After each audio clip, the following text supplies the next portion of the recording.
Hello there, my very good friends. On today's wrestling news, WWE has finally signed Joe Hendry. A shocking new TNA Champion has been crowned. Rey Mysterio pays beautiful tribute to Eddie Guerrero. And how much WWE developmental stars are really paid. I'm Andy H. Murray. This is the news. And the H today stands for Homefront. Really cool band. New record out today. If you like post-punk, synthy, gothy stuff that sounds a bit like The Cure and The Chameleons, check it out. Might be for you. But let's kick this one off by talking Joe Hendry. He has finally signed with WWE, bringing to an end, I should say, a year almost of speculation. And he has actually ended, seemingly, his TNA contract a little bit earlier than expected to be able to do so. So this is coming from Fightful Select. And look, it's no huge surprise. We figured this was going to happen because Joe has been everywhere on WWE this year. He's wrestling on SmackDown tonight. He's on NXT basically every week, just appearing out of nowhere. I love that gimmick. He was on WrestleMania. He's been all over the place. Good for him. Doing well. But yeah, the Fightful update here is pretty interesting. They noted that Joe is effectively done with TNA officially. He's a former world champion there. So, he was a major player there, a very important piece of their puzzle. He is now going over to WWE. Now, he hasn't been seen on TNA TV for several weeks. He's been mostly focused in WWE. So again, not a huge surprise at all. But yeah, he is officially with WWE now. That's why he's not been around so much in TNA. He's not listed to appear on this weekend's TNA shows at all. Although some people said it wouldn't be a surprise if he's backstage because he lives in the area. He wasn't booked for Bound for Glory, however, he wasn't backstage, and a few people were surprised by that. Now, according to WWE sources of Fightful, Hendry is effectively full-time with them from now on. So he's made the jump, all of that stuff. They've wanted to bring him in for a while. Apparently Shawn Michaels was a bit of a driving force behind this. He had been vocal about how much he likes Joe. And he wanted to try WWE to try and buy out his contract effectively. Go, hey, TNA, we'll give you this amount of money if we can have Joe. Now, apparently there were a few months left on his TNA contract as things stood. But now he's gone over to WWE, and it's noted here that, I'll just read this directly. Throughout the process of navigating both companies, Hendry used representation to amicably move forward in his future with WWE. John Alba of Sports Illustrated had previously reported earlier this year that this was an expected move as well, to add to that. So, to me, reading between the lines, and this is just me, speculating, this isn't, Sean Ross Sapp isn't saying this explicitly, it sounds like he negotiated a deal to leave his TNA deal early and join WWE. And hey, look, if it's an amicable negotiation and it's all done legally, and he, presumably TNA got a bit of money for that because the contract was left early, cool, good, yeah, no worries. It's a great opportunity for Joe, obviously, because and it's contextualized as well because he's been in wrestling for so long, right? He was a big deal on the indies, in the British indies, years and years ago, well, going back 10 years. Big fixture for ICW, breaking out online with all the viral stuff, the songs, the promos, all of that good stuff. He's a very talented dude when it comes to the non-wrestling stuff as well. He's wrestled in the Commonwealth Games, for goodness sake. He's tread a long road to get here, and it's really cool to see him reach this level. It's really, I find it really gratifying watching someone throughout their career work really hard, apply themselves, and finally get the bag. So, hey, congratulations to him. Good for him. I also think that WWE is the best place for him because that fan base in particular is really responsive to gimmicks and catchphrases and things like that. And when it comes to making those things and having those things catch on, there's not many people who are better than Joe Hendry. One of the main reasons he has been so over and the reason he goes viral all the time is because things like Say His Name and He Appears is so much fun. And he's so fun at it. He's so good at it. I love the NXT segments where just he pops out with a flipping freezer or something. It's good. It's a good time, man. It's a good time. Look, I'm a big grumpy old man, and this stuff brings a smile to my face. Also, man, it's not just internet stuff. The pop he got at WrestleMania was real, and it was huge. I don't know if it came across on TV, but in the building, insane. And that was for a 3-minute squash versus Randy Orton. So this is good. I don't know how you can't feel good about this. So good for him. Very happy for him. Good stuff. Great. Nice. Yes. Good. You know what else is good?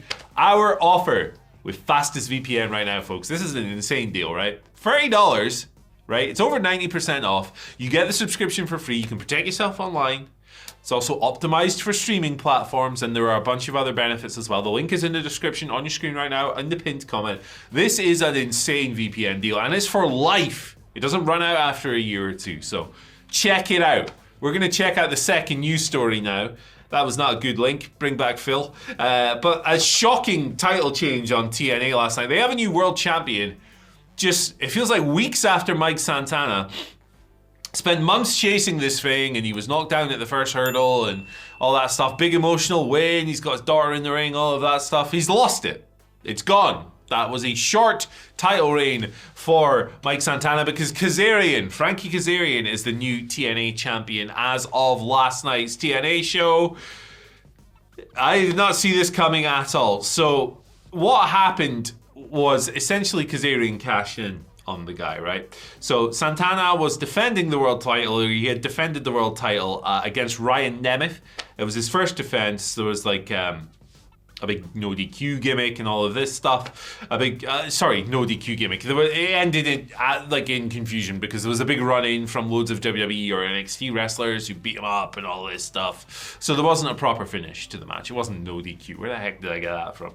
But as the ring cleared out, Frankie Kazarian, who had his, what do they call this gimmick again? The Call Your Shot gauntlet, I always forget. He had, basically, because he has the Call Your Shot, it's a Money in the Bank cash-in, effectively, right? If you're not familiar with TNA's ways of doing things. He cashed in after Santana had been beaten the hell up by like 20 dudes. He wins the world title and he becomes the 6th Grand Slam champion in TNA history in the process. Now, there are going to be some afters from this.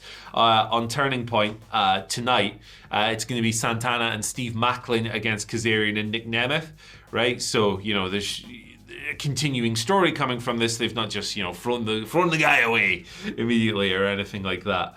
But man, I don't really know what to make of this booking decision, to be honest, right? So first of all, Kazarian's a heel, right? It's a heel move he just pulled. So that softens it somewhat, right? You're supposed to boo the person. You're supposed to boo the evildoer who's ended this guy's title reign early and he did it for his family and you've cut him down and all of that stuff. That's all good and well. I would just worry, are people going to be more mad with The Office about this than they are with Kazarian, right? Are people going to be more pissed off at the guy writing the show than the guy on the show? Which is always the problem. This has been the problem where people talk about X-Pac heat and all of that stuff, yada, yada, yada.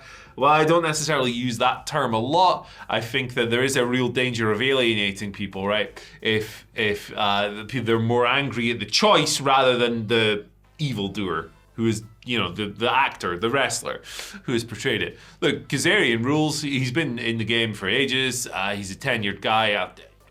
I'm not mad at him holding the gold and becoming the 6th Grand Slam champion in TNA history.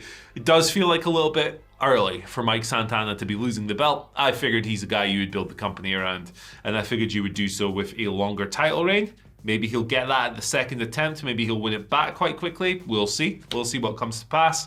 Initially, I find this to be a very puzzling move, and I'm sure I'm not the only one sharing those thoughts. I mean, I thought Santana should have won it when he had the triple threat, like 3 months before he actually became champion, but hey, that's life. Big Mike Santana guy. I think it's really inspiring what he's done. I think the way he has just taken control of his career, bet on himself, and climbed the ranks is really cool. It's just a great story. So I'm always rooting for him, and we'll see what comes of it. Not totally crapping on it just yet. It's just a little bit confusing. I don't know if this is going to go the way they hoped, but we'll see. Maybe it will. Let's talk Rey Mysterio. He has penned an article for the Players Tribune. It was on the occasion of the 20th anniversary of Eddie Guerrero's passing. It's a really touching article. It's one you should definitely check out. Obviously, they were very close, very good friends, all of that good stuff. They worked together a lot in various promotions too. But I think probably the coolest part of this for me is where he's comparing Eddie to Dom. And he writes about how Dom has essentially become a love letter to Eddie, which, you see it in a lot of different ways. The mustache, the mullet, they're using the signature spots, all of that stuff. And it's a really touching passage here from Ray writing to Eddie. I'm going to read it to you. Just read the whole thing. When I say that you would approve of Dom, of who Dom has become, Eddie, it's an understatement. You would love it. The wrestler he is now, it feels like a love letter to so many of the things that made you special. He has the presentation down perfect, the sleazy, no offense, stash, the terrible, no offense, mullet, the ugly, no offense, jewelry and clothes. He's got the eating grin, he's got that innate ability to play off different people like you did with me, Batista, Chyna, and so many others. And I'll tell you the number one trait of Dom's that is a love letter to you, Eddie, and I bet you already can guess what I'm about to say here too. The worse he behaves, the more they cheer. As you know, it's harder to pull off than it looks. To be a bastard, no offense, who the fans want to embrace, flaws and all, because even at your worst, they can see something human at the center, but that's what Dom has been able to achieve. It's beautiful stuff from one of the guys who knew him best. And Dominic Mysterio's journey is absolutely fascinating. I thought he looked useless early in his WWE run as a big dopey babyface. But he's someone who has absolutely found himself in the past few years. And you can't really deny the glow up and the steps he has taken. He's identified a role that wasn't being fulfilled by anyone else in the company. He has stepped into it with aplomb. And he is a great TV performer. Where he differs from Eddie Guerrero is that Eddie was a prodigious, incredible in-ring wrestler for years and years and years before he developed the Latino Heat character and all of that stuff. Dom was not that. He started far more raw than Eddie did.